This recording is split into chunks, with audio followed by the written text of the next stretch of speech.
Good evening, everyone. I hope you guys liked my little short bomb that I just dropped a little while earlier. In case you missed it, is there a biological purpose to the female orgasm? So, with that being said, I had to get Dustin back on.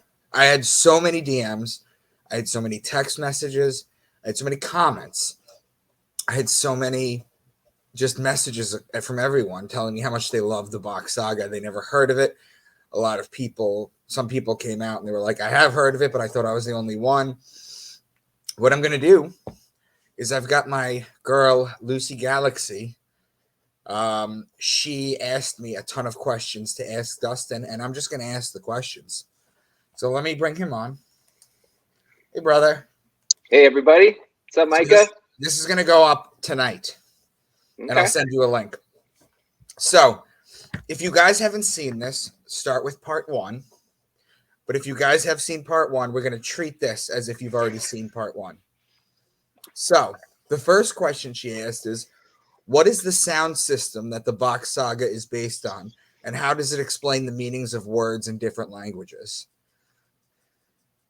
Okay. Yeah. So the sound system is essentially what we think of now as our alphabet, but in English language, it's very confusing because we have this letter we call A, and then we have I, and but in this root language, there are 9 vowels essentially that are pure sounds. There's one mark means one sound, right? And there are a total of 29 different sounds.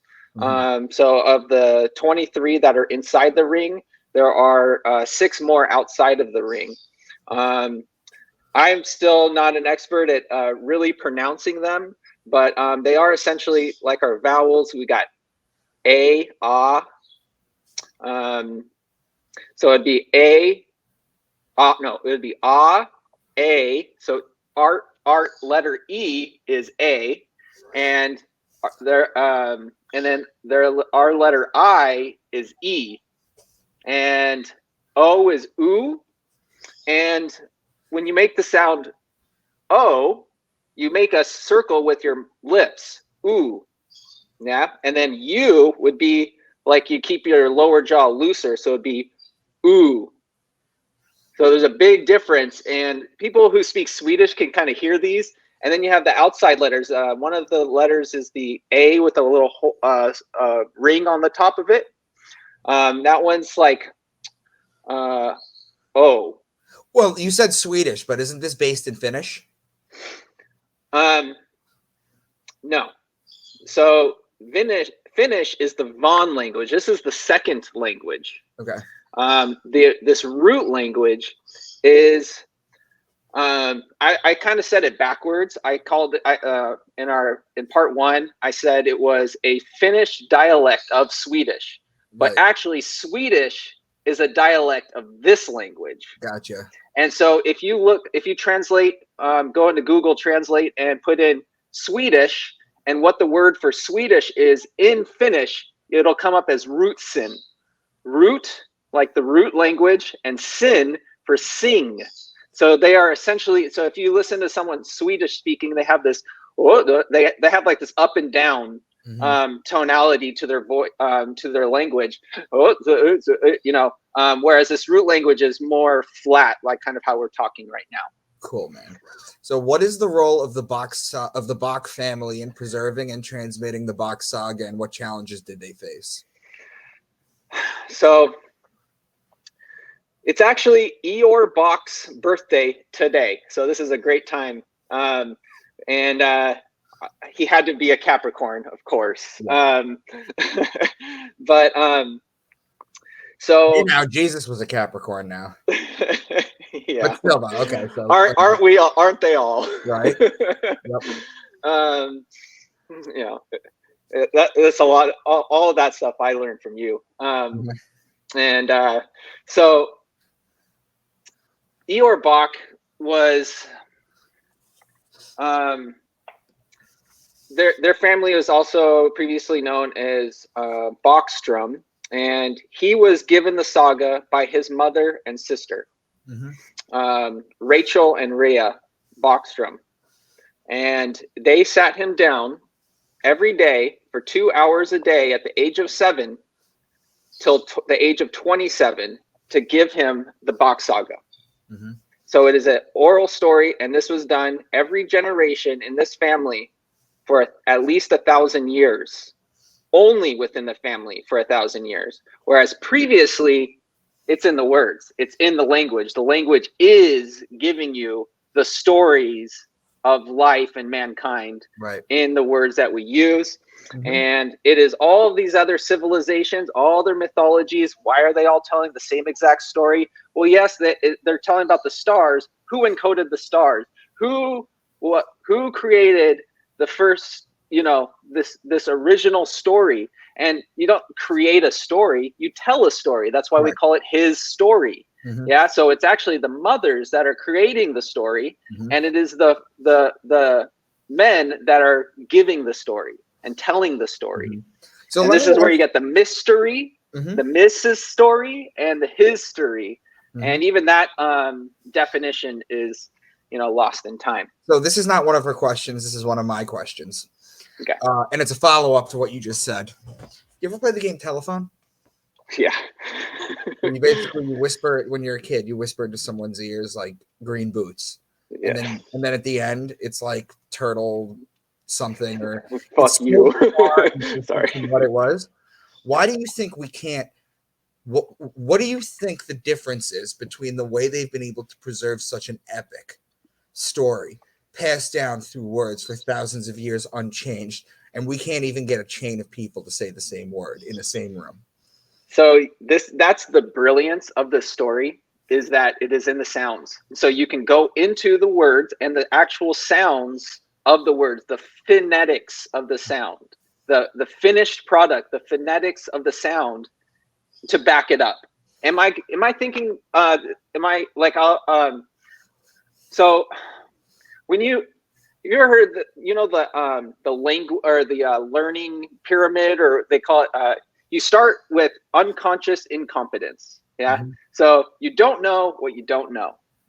And then you have conscious incompetence. Now you know there's something you don't know. And then you practice it and you start, and you think of tying your shoe or something. And then you have conscious competence, where you actually have to think about it and to do it.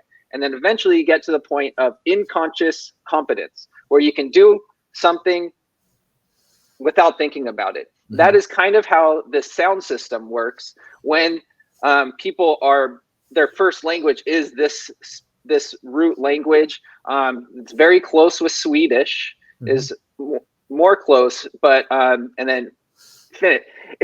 I don't know if you've ever looked at the Finnish language and it's how it's written. You're like, white people speak this language. It's complete. The words are, can be 15, 20 letters long, but this language was constructed to describe more things. And so you have more than just nouns and verbs and adjectives in this language. You have all these other subtleties that you change words, and you kind of mess with this root language to construct these longer words. Okay, cool. So what is the significance of the world mountain, the temple of Lemminkainen? Did I say that right? And the treasure of the Bock family. Yes, I kind of wanted to brush over this at some point anyway. So there is a temple. So this is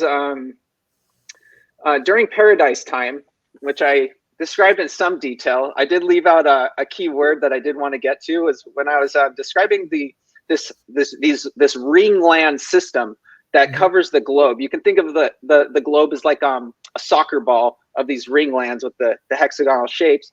Each one of these, in each ringland there was a what they called a rabbi. Today the Jews call it a rabbi. But this Rabbi was making all the people within this ringland. And this Rabbi is a son of Lemminkainen. Now you can break up this word Lemminkainen, and it roughly translates like limb. or in their military system, it would be the lancier. It's a type of prick that a man would have that would be one of the men that could be chosen to make kids or become a Rabi. And Ra is the life water that comes out of the man, and a bee is the little animal that flies to flower and pollinates. So during this paradise time, everyone knew where they came from. And this All-Father on the top of the planet in Udenma was everybody's either father, grandfather, great-grandfather. There's 5 total classes. The women from the bottom class would make children with men from a caste higher than them. And the women from this caste go to the next caste, and all the way up it goes into this pyramid system. Would you consider the top of it royalty in how we know it today? And is it more of a financial thing versus a wisdom thing? So they had both. They had an information system and they had an offering system. The information system comes down in our language, which delivers all the information and trade. This is trading and giving. There was no money system. The money system we live under today that's existed for a couple thousand years or several thousands of years. This is totally new, and nothing like this existed before. And especially in paradise time, it was a banana, mango, papaya, tropical paradise. There's not a piece of paper that has no value to it. Yes, right. It's I don't want to talk about all that. That's not in the Box Saga. I'll keep it focused. You can go to Jordan Maxwell and you for all that kind of stuff. But yes, it is totally corrupt. There is a money system, and it has to do with the immune system. You take the word moon, E. You got the moon also means mouth, and E means in, or also means man's prick, and you can have it either way. Moon, E moon. This has to do with the anatomy. This has to do with the body. This is has to do with in this tropical time. However, to get back to the Lemminkainen temple, my long road to answering this, or providing context, right? Because I can just say, oh yeah, it's this, but without the story behind it, it's like, okay, you won't really remember it, right? You remember 5% of what someone lectures to you. You remember 10% of what you read, but you remember, at least 50% of what you dialogue with someone else and 90% of what you teach. Anyway, whatever. So in these ringlands, they knew who their Allfather was. Everyone knew. We are one tropical kingdom.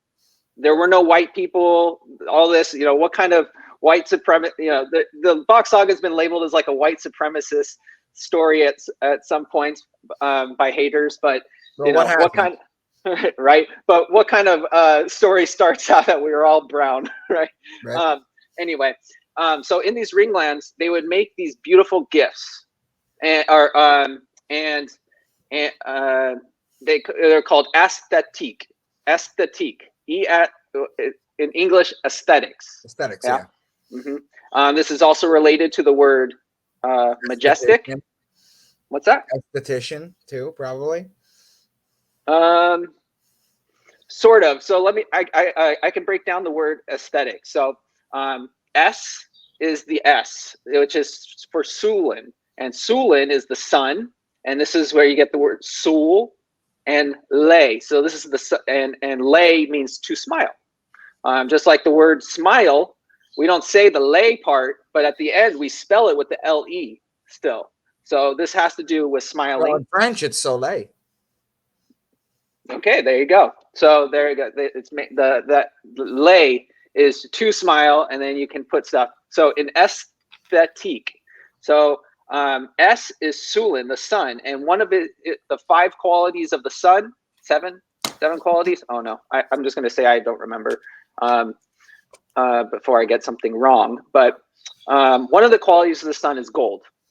So when you say the word aesthetique, and then the last part, teak, means time, like tick tock, and this is the gold because it lasts for generations without having to be polished or maintained.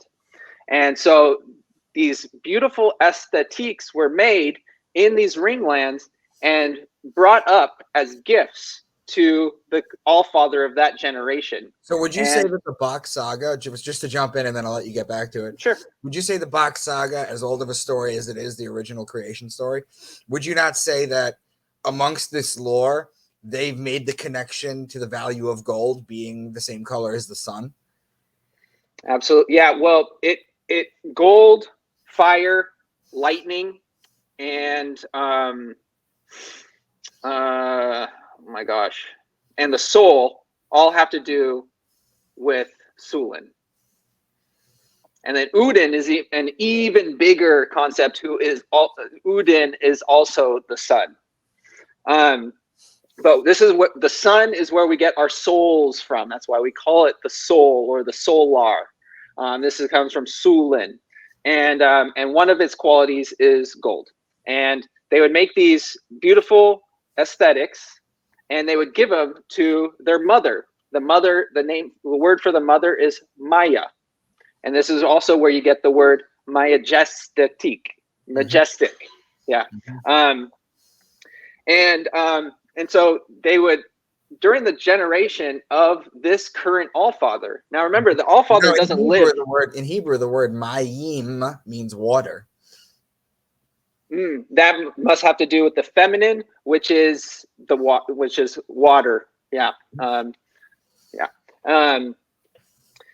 And up at the and what was Buddha's mother's name? Maya. Yeah, this is, and we have the Mayan culture. Mare. I did a video on this. Mare, Mariam, Mary, Mother Mary, 3 Marys in the Bible. It's always with an M. And if you look at Virgo, the glyph, you've seen the glyph before, right?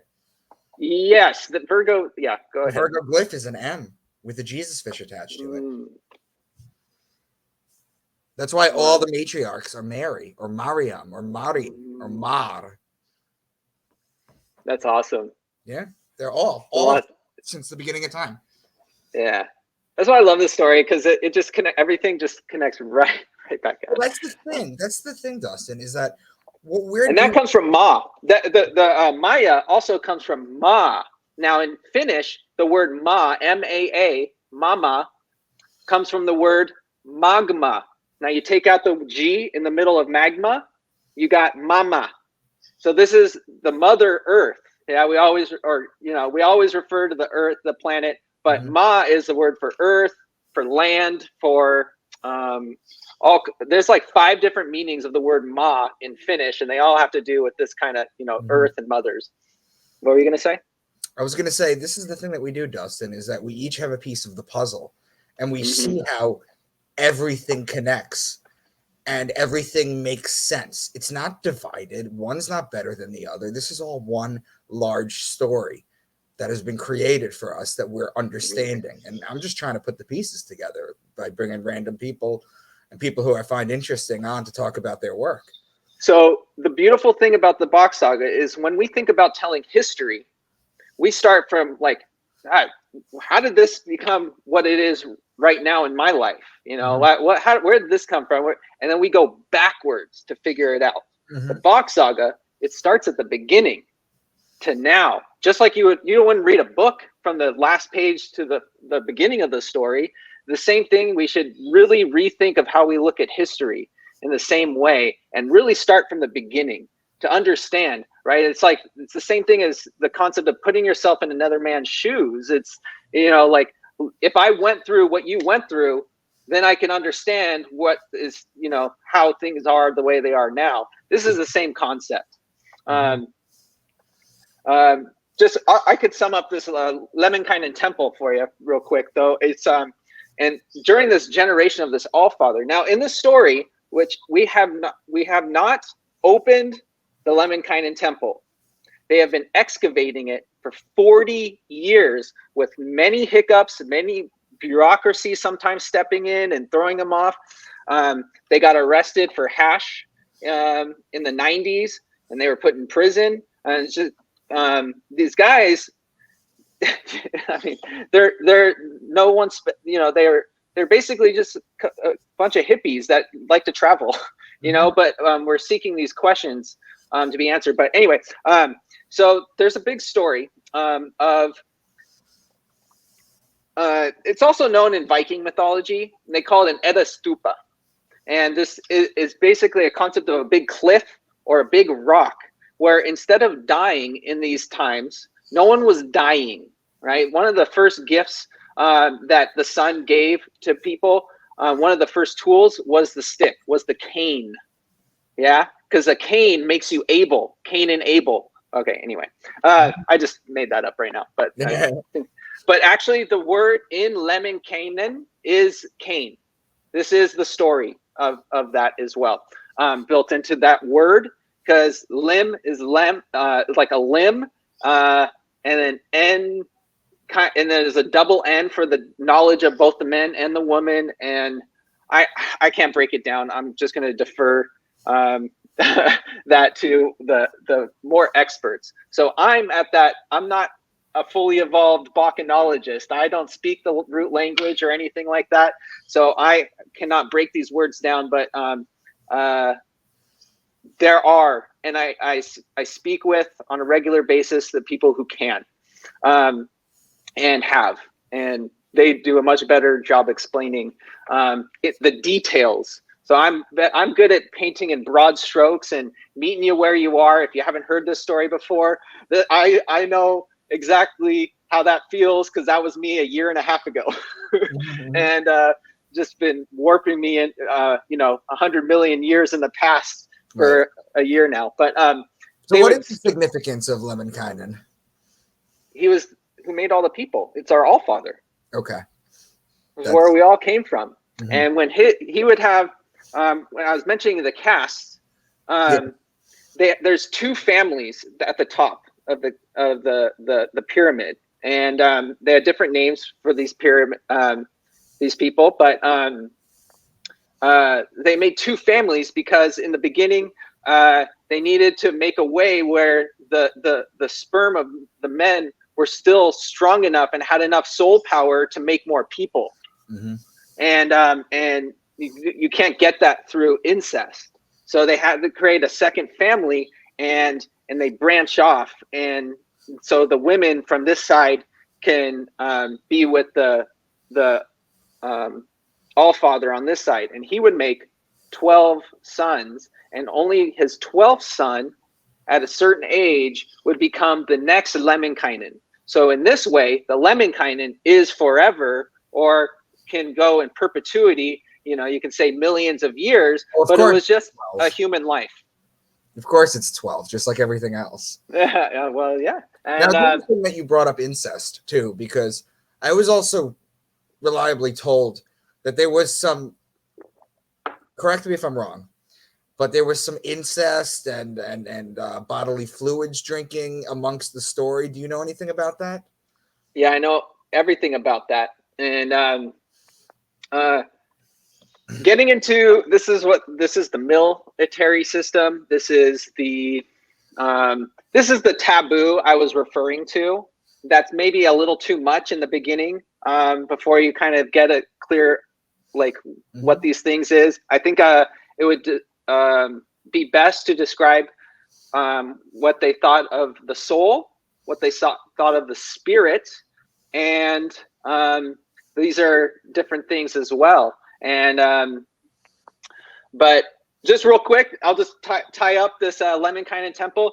They bring these gold gifts. They would they had an underground place under this Edda stupa where the grandmother, when she reached an old age and her cane was no longer enough for her to move around, she would meet, and they would announce that the grandmother, it is her time to die, and her soul, and spirit to go back into the nature. We didn't have old folks homes. We didn't have hospitals. We didn't need them. Nobody was dying. Nobody was sick. It was if an animal hurts its leg, it's screwed. And it can hurt a deer can hurt its foot, and a bear just easy pickings. It's going to die a horrific death. Whereas with humans, we had the cane, so we can continue on. And they would announce when the grandmother was dying, and she can come up and see all of her kids and all of her grandkids, and she could look them in the eye, tell them what she needs to tell them. They can tell her what they need to tell her, and they basically say their final goodbyes. The men would carry her, and she would stand with her back turned on top of this really tall rock and fall backwards, staring at the sun. And it is said that she would die on the way down, not from the impact. And this is what they call the Edda Stupa. And that stoop is like we in English we call our front porch the stoop. And the grandmother was called Ukko and Akka, or Ukko is the grandfather. So once the Lemminkainen retires from being the Lemminkainen, he becomes the Ukko, and then the grandmother is the Ukka. And this is also Akka. I'm sorry, Akka. And Akka is also where you get the words like almanac, all man's Akka, almanac. Anyway,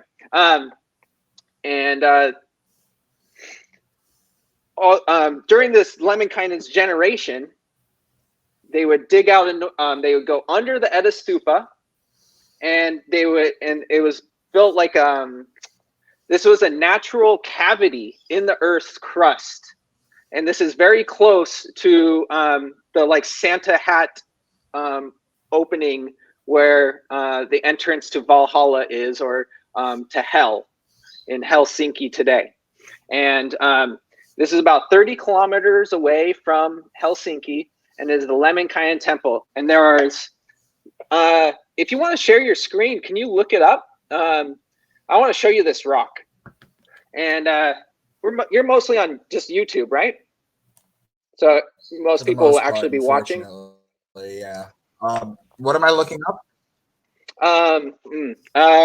Yes. What am I looking up? Lemminkainen Temple, but spelling it Lem. You got it. Yeah, it's in just put Lemminkainen, Finland, and then you can also do it in Google Maps, and there's pictures, but or Google. I have it right now. Lemminkainen what? Okay, I want to show you this rock. Okay, so and hold on a second. You're good. Let me see if I can find it. Sorry, I got it. Hold on, Lemminkainen rock. Okay. Got it. Lost, yeah. Oh, there we go. All right, let's see this thing. So underneath this rock, when you pull it up, I'll talk about the rock later, but underneath this thing is an entrance. And at the end of this entrance is supposed to be a door. And behind this door goes for 20 kilometers into what this spiraling storehouse that was, and each generation of Allfather. Yes. Okay. So this is after 40 years. Reminds me of her. So at the top of this rock, is the Edda Stupa. So that middle rock that looks like it's crevice in there, all of this was covered. You couldn't even see this. Eeyore Bock told of this location, and they went and found it, and it was exactly where he said it was described to be. And inside there, if you look under the rock, is a cave entrance. This is what they are excavating, and it's really hard to excavate it because it was filled up in 984, and when they knew Doomsday was coming from the Christendom. And anyway, in this storehouse, they would put all the aesthetics from the Ringlands for each generation of Allfather. Now in the Bock Saga, this is where I need to see it to believe it, okay? But I'll tell you what is said to be under there is every single generation of Allfather, which is supposed to be about 50 years, give or take, they are all the aesthetics that were brought up to him in one storehouse, and a lifestyle, and all of this is gold. and there's supposed to be a life-size golden statue built in his honor. And each generation, they would carve out from the inside another storehouse and do that. And Eeyore Bock's mother told him that there are more generations of Allfathers than there are people alive in Finland today. So this is one that we're just waiting to see what the heck is in that thing. You remember the movie The Mummy? Mm-hmm.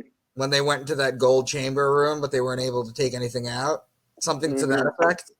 Just gold and just everywhere? Yeah, they have, they've described how, what it's like shaped like as you go in. So it's supposed to be kind of like I guess maybe catacomb style, or it's like more like a spiral, like egg-shaped spiral kind of thing. Not sure, but you can also, there's supposed to be a crystal ball that a series of them, and so in the beginning you can put a candle underneath this ball, this crystal ball, with a prisma in it, and this prisma would shine the light into the next one in the next room, and the next one, and the next one, and the next one, and the next one. And so you can light up. That's basically, it's the same thing they do it with mirrors too, where you get the sunlight off a mirror and then it bounces off the other one and then off the other one. It's before electricity. That's how you lit up a whole room. And so they said you can light up the entire thing with a single candle flame. Absolutely. I believe that. I've seen it. Absolutely. Wow. So, I'm just delivering the information.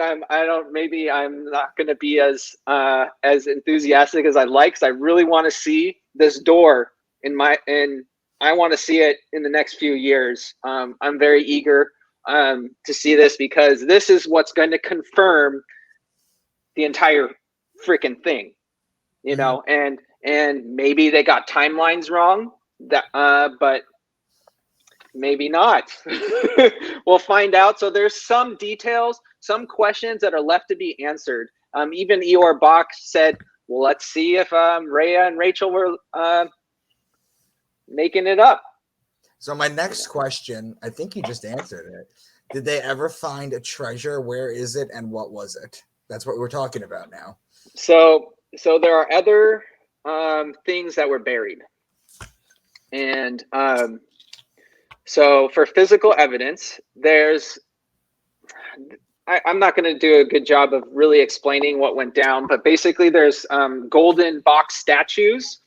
There's one in the forest nearby the Lemminkainen temple under some kind of oak tree, is said to, a certain oak tree, or a certain, it's supposed to be between these two oak trees somewhere. And like I said, when the Christians came up, specifically Pope Leo the 7th or 8th, anyway, in 1050 AD, he hired a 30,000 man army from Swiss army, and they came up and they surrounded hell and killed everyone there.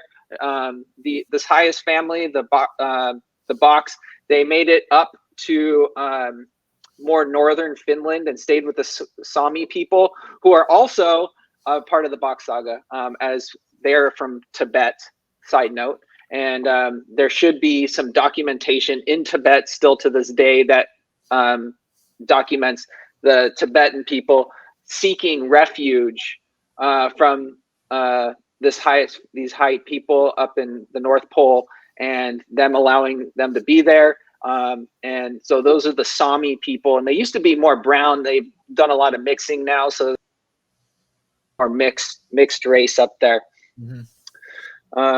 What was your question? I kind of forgot. Okay, it's okay. I said, did they ever find a treasure? Where is it, and what was it? And then there's another one that was buried under the castle, a certain castle. I don't remember exactly where it was.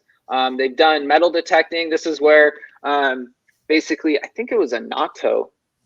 One of the gentlemen that is passing down the story, he's like, hey, he went to this church that's there now, and said, "Hey, I want to do some metal detecting. There's supposed to be a golden box statue buried underneath this castle, and there's a few of those, and then there's also crystal balls that are said to have been hidden. So they hid, I think, a total of 4 or 5, or 4 or 6 different treasures outside of the Lemminkainen temple. None of them have been pulled up. They have been detected with scanning equipment and metal detecting equipment. And there was bureaucracy getting involved with this certain one that they wanted to dig inside this church, and the church was said, "Oh, you need to speak to the government," and the government was like, "Oh, actually, you need to speak to the church," and then they said, "Oh, you need to pay us to do this," and he went and got the money, and then they still said no, and whatever, and took his money or something like that. So something like that happened. Yeah. So we've touched base on this a little bit before, but I want you to go a little deeper. How does the Box Saga relate to other mythologies, religions, and historical sources? You have to be more specific. It connects to all of them. It's insane. So there's this Telegram channel. It's Box Saga English on Telegram, and we have root speaking, Finnish, German, Estonian, and but everyone's speaking English, and they make all these. You can connect anything if you're more specific. A lot of these, most of the words connect back to describing actual places in Finland, if it's talking about places, or some of these different names they had for the All Fathers. And just like in astrotheology, there's many names for the same thing. You can kind of, you get it. So Greek, Roman, it's describing the same thing with different names. But how far back does the Box Saga go? Well, this is another Lemminkainen temple to get an actual answer. So Ior Bock was saying that paradise was longer than ice time, and ice time lasted 50 million years. Wow, okay. Let's see. What are the main criticisms and controversies surrounding the Box Saga, and how do its supporters respond to them? I brought up before the drinking your own semen and incest. I was wondering, I don't want to just gloss over that because I want everyone to understand the full Box Saga. I want everyone to understand that, especially if somebody's as knowledgeable as you can shine light on it rather than just having the ignorant, immediate reaction to it. So if you don't mind speaking on that. Debunkmywork.com is a great website that has no one trying to do it. Yeah. That's kind of how we approach it. You get asked questions. This is the thing is, it is kind of frustrating, seeing all this confusion out there and talk about aliens and all the metaphysical, these beings and things like that. And it's like, it actually connects to these mythologies. So even mythology, myth means story, and logic means logic. So it's just a logical story to convey this truth, right? So all of the mythologies connect, but and by exploring these different mythologies and the actual words they're using, that is the connection, because the words connect, and then you can get the actual historical reference to what it is describing. As people talking about the bare root etymology of the words, the origin, the genesis of it. Yeah. There is something I did want to talk about that there's not going to be a question for, which is you just said the word bear, and I'll talk about that later. Okay. Yeah. So the last question. I'm sorry, I don't think I answered that question very well. I just realized. Yeah. Yeah. What was it again? How do you deal with all the controversy surrounding? Because obviously, evidence. Yeah, and it's just like, bring it on. ask, challenge it, and go straight to the source. A lot of people, it's just like a lot in politics today. It's a lot of attack the person, not the idea. Mm-hmm. And it's a lot of that going on, especially with Eeyore Bock. But we have all these cultural taboos that when you're looking at this stuff, but what's the most most trafficked website in the world by men, right? Probably right? Pornhub or something. Yeah, something like that. So it's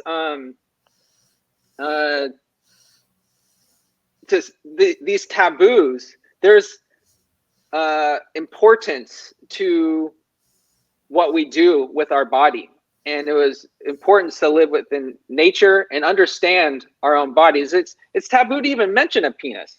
Mm-hmm. It's even a weird word, penis. I don't know. It's kind of it's ridiculous. But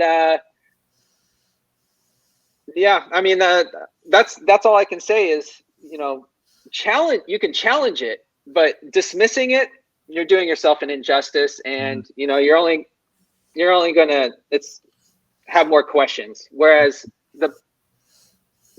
it's like when people seek, why do people have religion? They want to know, where did we come from? Why am I here? Who am I? What's the point? These big questions, and there is an answer in the Box Saga that makes logical sense. Now, when you want to differentiate the truth, it's like the first thing you got to do is, do you trust the person who's giving you this information? Does the information make logical sense? And is there evidence? Like, extraordinary claims require extraordinary evidence.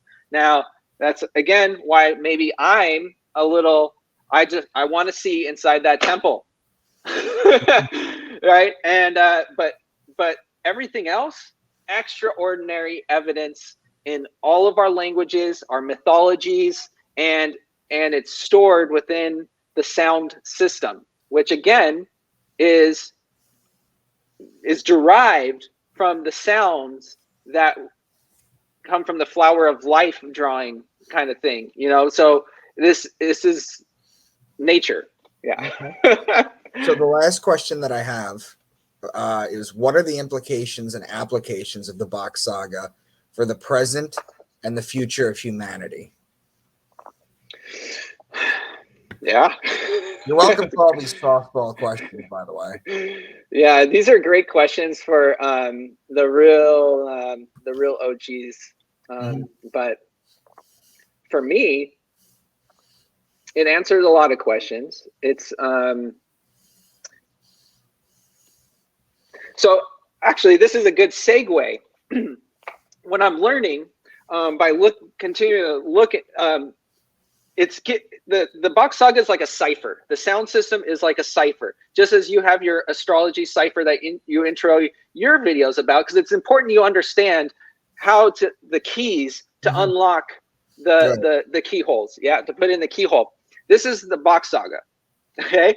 And now you can start exploring everything. It is hilarious. I can read archaeological. I can listen to talk about aliens. I can listen to all these different people who are so knowledgeable on these subjects. And now I can cipher. I can see in between the lines. And with the Box Saga lens, often, like especially with archaeology, I'm laughing at like how like I see exactly where people go wrong, like with the out of Africa stuff, like I can't explain this 250,000-year-old human footprint in northern Germany, but that wasn't, I don't know, like it just, they're making all these leaps, like, well, maybe they came earlier than we thought or something like that. But that's kind of what I think. And as far as it's helped me, and I'm really enjoying myself with the cipher. Yeah. But and when you say cipher, you're talking about the story within the alphabet, the sound system. Yes, that's what I meant. Yes. Yeah, the sound system and all the stories that are constructed with the sound system. Yeah, and everything's story. Humans are a storytelling species. How was your day? It was good. That's like you're saying a lot by saying it's good. Anyway, another thing is if you think about it more philosophically, the Box Saga, everything's about giving. And I was actually raised Buddhist, so I don't have any religion. I never had any belief systems downloaded into my brain my whole life. So I was always just kind of more free and exploring everything. And so I would explore religions. Like some of my best friends were Mormon in high school, and my best friends are very Christian and things like that. And I would explore the philosophy of things. And we have this concept in Buddhism that's you have temporary happiness and fundamental happiness. Yeah, and the difference is temporary happiness, you can get something new, a new toy, car, whatever, and it'll make you temporarily happy, but not fundamentally happy. And this joy, where do you get that from? Where's this fundamental happiness come from? Yeah, and in Buddhism, it's providing value to society. And the word Buddha is actually a root language word, of course, and it means messenger of the Asur. B-U-D, right? Just as bees, a lot of bee, here. So bud is like the bud, or you deliver the pollen to different things, and it's a messenger of the Asur. And when marriage was introduced in the kingdom of Hindustan, their all-father was Narakasul, right? And all these 10 tropical kingdoms I was discussing before, they're all related to soul. You got Narakasul people who are all the Hindustan, and all the Hindustan countries, Hindustan empire got broken up. Now you have Afghanistan, Uzbekistan, you have all the Stan countries. This is from Hindustan. This is the same race of people. This is the same tropical kingdom all the way down through India and all the countries below India. This was all Hindustan.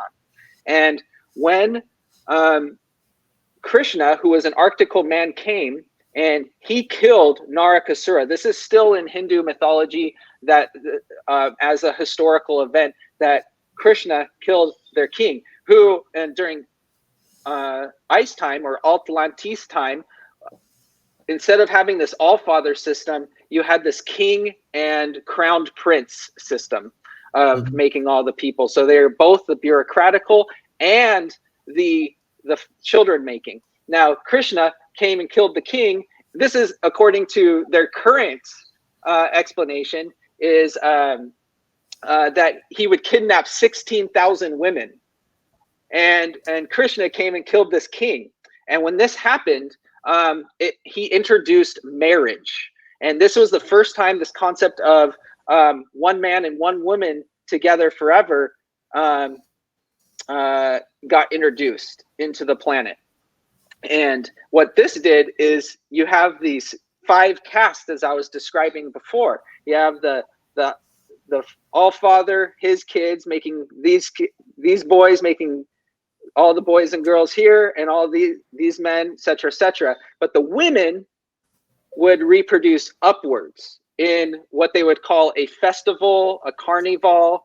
Val means to elect, and the men would come and they would have these gladiator games, and they would compete, and the women would elect, would val their next mate, and they would have and when Krishna killed the king, the system fell apart and the castes were separated. Now all the bottom castes are making kids with all the bottom castes, all the middle, etc., etc. And still to this day in India, you have the lowest class. They call them the untouchables.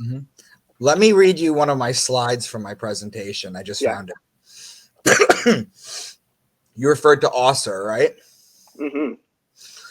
Oh, I've heard this one. I'm talking about Lazarus. Yeah. El Azarus is Osiris, who Horus raised from the dead. The Greek name Lazarus equals Eliezer in Hebrew and means whom God helps. It is a strange coincidence, firstly, that the person whom Jesus resurrects happens to be named whom God helps. And secondly, that Eliezer, or breaking down its original components in Hebrew, El Azar, closely resembles a combination of the Semitic word for God, El, with the Egyptian name for Osiris, Osir. You're talking about the divine matriarch. You're talking about, I'm sorry, hold on a sec. Well, the author were all of them. The divine patriarch, not the matriarch. You're talking about the birth of Horus. Osir is what gave birth to the sun. It's just wild. It's yes. So the author is all of the people in Udenma. This is the highest class of the top of the pyramid, and the author king. If you want to know something, you ask the king. You're asking. You're asking. Mm-hmm. Amazing. It connects stuff like that. Jordan Maxwell used to do stuff like that. The way you break words down like that.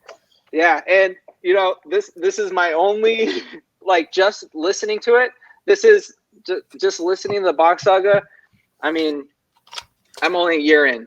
Eeyore Bock, it took 20 years to hear the whole story. 2 hours a day of just his mother and his and sister speaking to one another.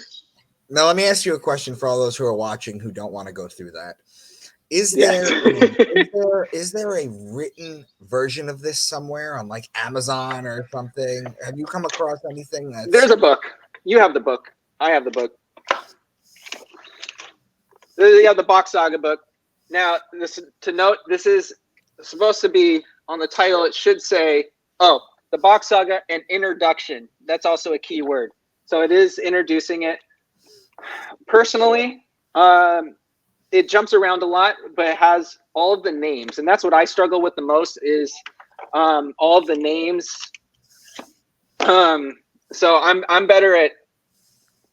I'm really enjoying breaking down in the English language that I've been speaking my whole life and never really understood until receiving the cipher of the Box Saga in this root language. And I spent a lot of time on Google Translate, just looking at words and understanding how to actually correctly pronounce the letters or the sounds of the vowels, and the rest of the pronunciations are kind of the same except for Y and J and sometimes these other letters. Like there's a way of constructing them as well, right? Like our vowels, these are continuous sounds. A, E, A, or the letter E would be A, and then E for I, E, and then ooh, E, ooh, that's 1 0 1 0. It's all, everything's poles and holes. It's our computer language, that all is, it's everything. It's what's and then you have and then O, and which is the A with the O, and then you have, and all of these have specific sounds and also associations and meanings.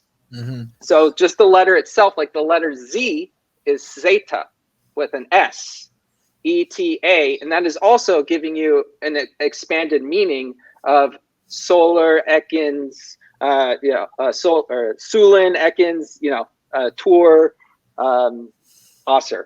Yeah. Anyway, so this is fantastic, man. I'm so glad that you came on. Listen, I want to ask you a question. I usually don't ask a lot of people this. I'm very picky with this.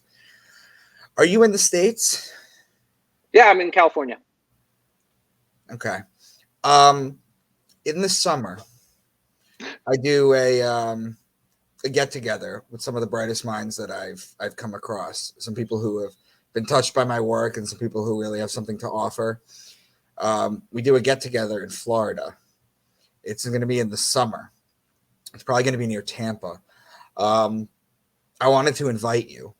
You don't have to say yes or no right now, but I just wanted to throw that out there that if you wanted to come and spend a weekend, We're renting an enormous house, and we're gonna just put up content and just talk, and it would be cool if you came. So I'm just throwing that out. I'm really grateful for that invitation.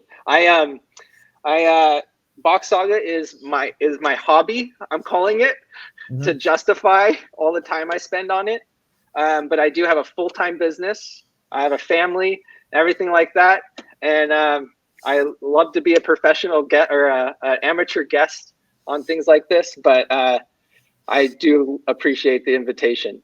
Okay, just throwing it out there. So we got about two. My family just some of my family did move out in that area, and I've been meaning to go to Florida my whole life. So we'll see. Maybe we can work it out. I'll keep you in the loop. Keep Don't talking. worry. Yeah, I'll keep you in the loop. So how about this? I got English language. Mm-hmm. You know, and a lot of people take English and they're like, English, angel, angles. Oh, it's an angular writing and angles, angels. Maybe these are connected. Mm-hmm. And in the Box Saga, they are, according to the sound system. Now, this wasn't even totally specifically described by someone else, as much as I was kind of putting these together. And one of these outside letters is the A with the 2 dots above it, and this is for agriculture. This is for the A. It's an A sound, and ang is like a field. So this, or like a clearing, like a field, an ang. Mm-hmm. And there's a place nearby, just a quick boat trip away, on the Gulf Stream, that is a big island that has a lot of angs on it. And this is England. This is England. And one of the, you heard of Midsummer? You know, like Midsummer's Night's Dream or something like that? Yes. Have you ever heard this? Midsommar? They made like a horror movie recently. But this is actually an ancient time, to have your children on March in Aries. You would, in the middle of the summer of the previous year, you would have to start having all your kids then, and then so to have your children born in March so they can get some sunlight on their skin. You don't want to have a baby in the dead of winter because there's no sunlight that can touch their face, or touch their skin and, you know, beyond them.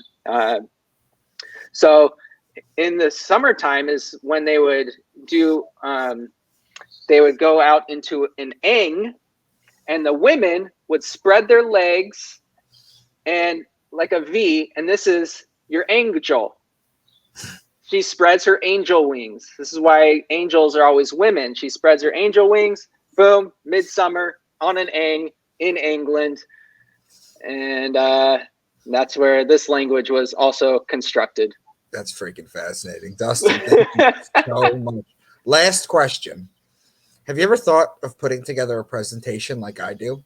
Where you break down words and it comes from dialogue and conversation, and I'm also too ADD and my mind's all over the place. I mean, you've already, you know, I think I went like a totally random direction with like half your questions. Yeah. No, I appreciate that. But that would help me focus.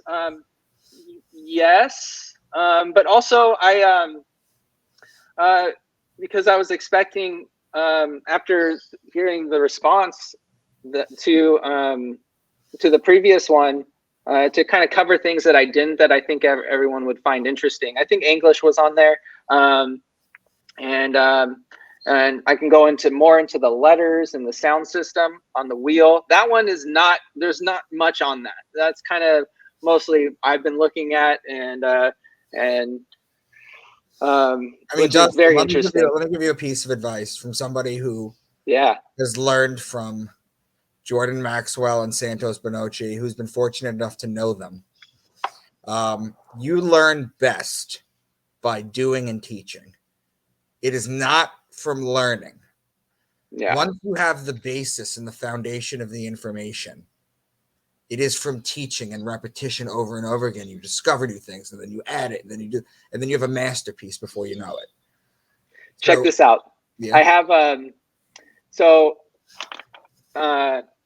the words of I've been actually really been wanting to work on, and because of your work specifically, is I really want to make the actual, bring all the puzzle pieces of astrology from the Box Saga perspective and connect it.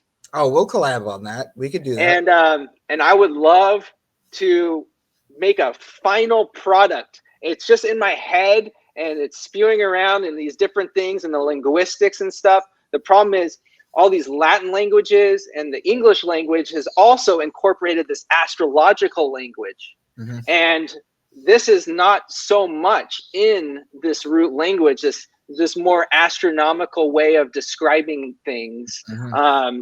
And so that is something I am working on. And if I have something more of a body of work in my head, that's something I would love to turn into a presentation. For me, the Box Saga stuff, I'm amateur. Like, if you know nothing of the Box Saga, it seems like I'm an expert. I'm just exploring it still. I'm in the beginning information collecting phase of it, but I am in contact with the experts on a regular basis. I ask questions. We have in this Telegram channel I was speaking of, Michelle Merle is one of the guys who have been telling the story for 40 years this year. So in a couple months, the story would have been told for 40 years already, which is a long time for people. It's thanks to the internet that more and more people around the world can hear it. But mm-hmm. But in the words themselves, speaking of teaching, it's when they were describing the nature around us, mm-hmm. they were using.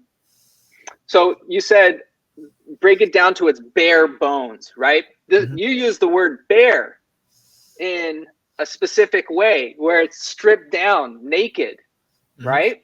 You were born bare, and in the heathen time, you were die bare. So you were barbar, you were bear, you were barbarians, okay? And this is when you would die bare, but the animal is also called bear. Now, why is it called bear? December 8th, every year, the bears are halfway through December 8th. I might get the specific date wrong, but they are in middle of their hibernation. And it's not a real hibernation, they're like in more of a deep sleep, but halfway through their hibernation, they come out, stretch a little bit, and then they go lay down on their other side.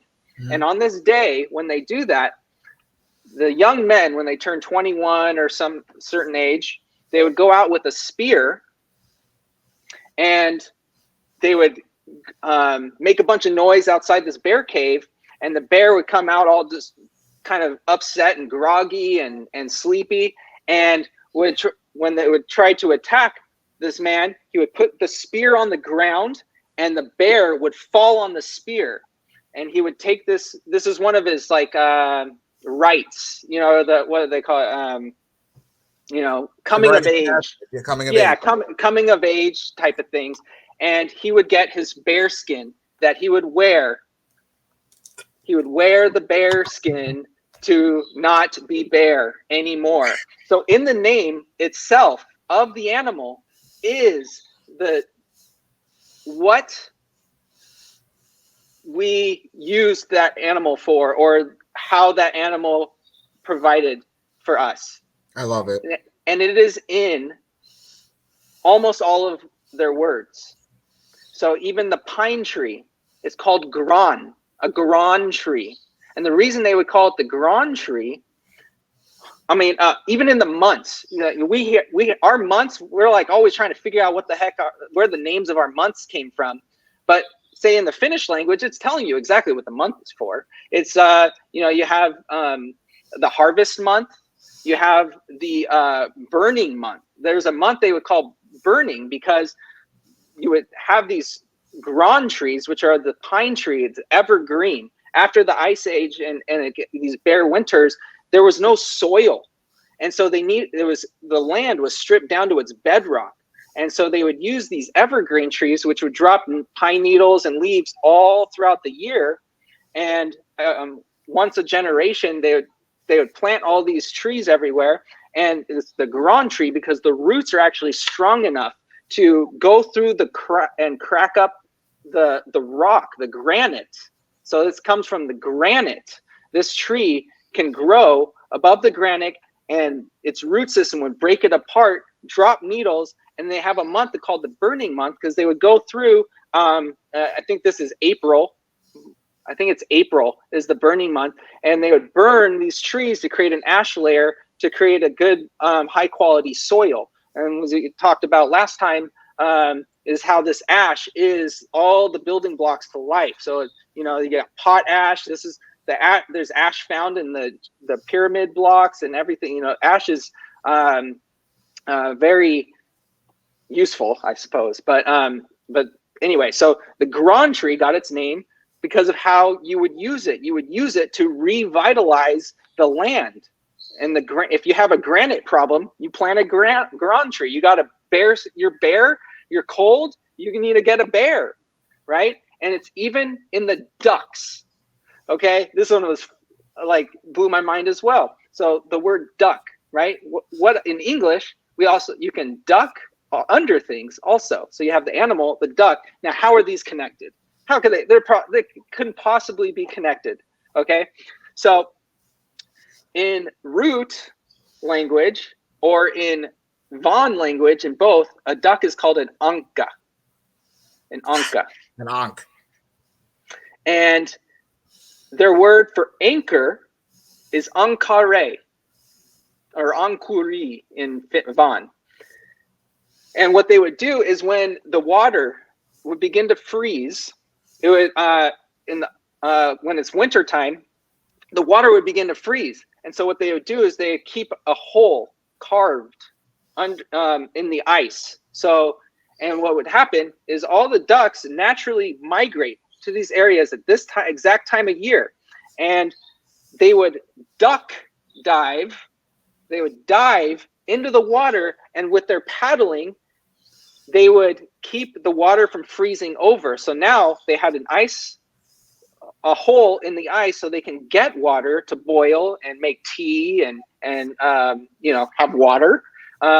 And also they can cook a duck, and if they needed to, or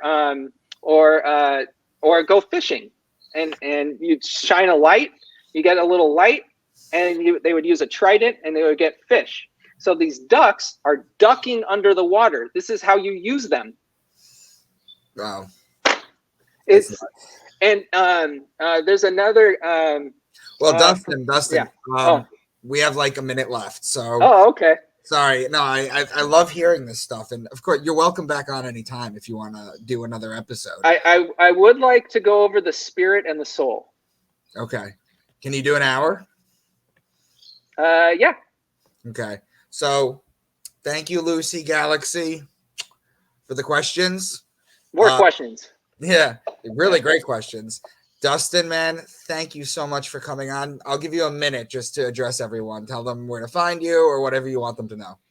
Yeah, you don't need to come find me. If you want to message me, I'm just here to show Box Saga. Like I said last time, I don't really post anything. I don't create my own content. We do have a Telegram channel, actually. And if you want to go into the details and ask the experts or find out about words in our language and things like that, there's Box Saga -English on Telegram. And it's a great chat. You can scroll back and just see all the things that everyone's exploring in this channel. You should join as well, Micah, just to kind of check it out. And some of the OGs, the real storytellers, the experts that know the languages and know the story, and these are the people I ask questions of, and they correct me. And Michelle was actually in the comments on the last video answering some things. He's actually the guy. He's the man himself. That is one of the few living ones still. So. Okay. Yeah. Beautiful. Dustin, thank you for coming on. I'll send you the link as soon as this is up. Okay, sounds good. Appreciate having me on again. Thanks, Yeah, no everybody. problem, man. Have a great day, okay? Yeah, thank you. Take Bye. care.